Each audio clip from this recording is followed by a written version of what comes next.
നാലാം ഘട്ട തെരഞ്ഞെടുപ്പിന്റെ പരസ്യ പ്രചാരണം ഇന്ന് അവസാനിക്കും.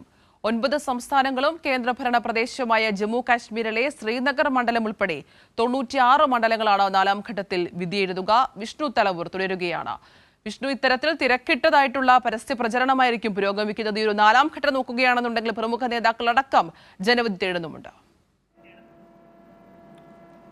അതിന് തീർച്ചയായിട്ടും നാലാം ഘട്ട തെരഞ്ഞെടുപ്പിന്റെ പരസ്യപ്രചരണം ഇന്ന് വൈകിട്ടോടുകൂടി അവസാനിക്കും. 9 സംസ്ഥാനങ്ങളിലും കേന്ദ്രഭരണ പ്രദേശത്തുമായി 96 മണ്ഡലങ്ങളാണ് നാലാം ഘട്ടത്തിൽ ജനവിധി എഴുതുന്നത്. ആന്ധ്രാപ്രദേശിലെ 25 മണ്ഡലങ്ങളും തെലങ്കാനയിലെ 17 മണ്ഡലങ്ങളിലും ഒറ്റഘട്ടമായി തന്നെയാണ് വോട്ടെടുപ്പ് നടക്കുക. അതോടൊപ്പം ഈ ലോക്സഭാ തെരഞ്ഞെടുപ്പിനൊപ്പം തന്നെ ആന്ധ്രാപ്രദേശിൽ നിയമസഭാ തെരഞ്ഞെടുപ്പും നാലാം ഘട്ടത്തിൽ തന്നെയാണ് നടക്കുക.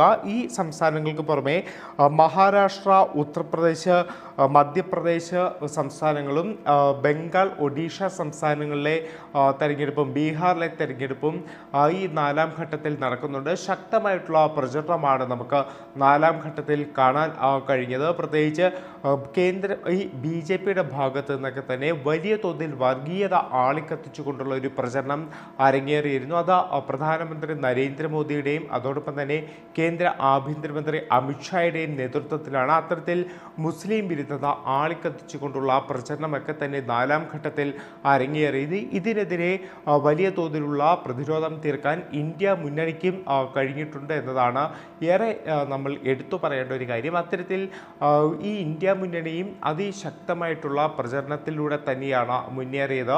നാലാം ഘട്ടത്തിലേക്ക് എത്തുമ്പോൾ നിരവധി പ്രമുഖർ കൂടി മത്സരരംഗത്തുണ്ട്. പ്രത്യേകിച്ച് NDAയും ഇന്ത്യ മുന്നണിയും തമ്മിൽ നേരിട്ട് ഏറ്റുമുട്ടുന്ന നിരവധി മണ്ഡലങ്ങളാണ് നാലാം ഘട്ടത്തിൽ ഈ ജനവിധി തേടുന്നത്. അഖിലേഷ് യാദവ് ഉൾപ്പെടെയുള്ള നേതാക്കൾ നാലാം ഘട്ടത്തിൽ ജനവിധി തേടുന്നുണ്ട്. അഖിലേഷ് യാദവ്, അതോടൊപ്പം തന്നെ കേന്ദ്രമന്ത്രി ഗിരിരാജ് സിംഗ്, അർജുൻ മുണ്ടെ ഉൾപ്പെടെയുള്ളവർ ഈ നാലാം ഘട്ടത്തിലാണ് ജനവിധി തേടുന്നത്. എന്തായാലും ഇന്ന് വൈകിട്ടോടുകൂടി തന്നെ നാലാം ഘട്ടത്തിൻ്റെ പരസ്യ പ്രചരണം അവസാനിക്കും. 13-ാം തീയതിയാണ് 96 മണ്ഡലങ്ങളിലേക്കുള്ള നാലാം ഘട്ട തെരഞ്ഞെടുപ്പ് നടക്കുക. ആതിര. ശരി, വിഷ്ണു തലവൂറാണ് വിശദാംശങ്ങൾ നൽകിയത്.